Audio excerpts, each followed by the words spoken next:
Hi, I'm Dr. Federo. I'm a board certified plastic surgeon. Today I'm going to take you through one of my rhinoplasty cases. So this young woman presented to my office with several complaints, some of them cosmetic and some of them functional.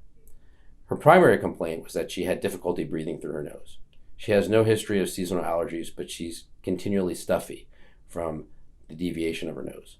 She does report that she had trauma to her nose when she was younger, and she doesn't like the fact that her nose looks crooked and she has a bump. So the goal of her surgery is to improve her airway so that she can breathe through her nose and to make her nose softer and more elegant.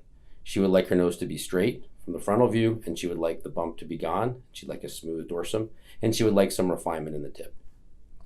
So if we go through her case and we look first at her lateral view, the most prominent thing that you see is the bump. So when you look at her on profile view, the most conspicuous part of her face is the little bump. So the goal of the surgery would be to take that bump down to give her a nice smooth bridge. And when we look at her from the front, what we notice is that the nose deviates to the left. So as we follow the bridge of her nose from between the eyebrows, the nose actually moves to the left. So there's a C shape to the nose. And so what she would like is she would like her nose to be in the middle of her face after the surgery. So if we compare her preoperative views, where she has a very prominent bump, to her post-op views, you can see that the bump is now gone. She has a nice straight bridge. It's not overly recessed.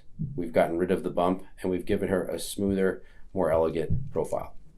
If we look at the frontal view again, you can see that she has clear deviation of the nasal bones and the nasal sidewall to the left.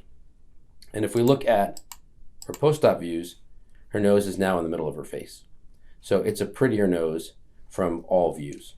In addition to that, I was able to correct her septal deflection or septal deviation, which was causing her nasal obstruction. So the result of her surgery was that she has a more elegant nose.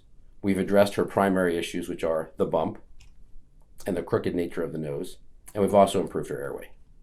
I also made some subtle changes to her tip, but they are not as dramatic as the improvement in the deviation and the dorsum. But all three of these elements come together to give a harmonious, pretty, natural looking nose.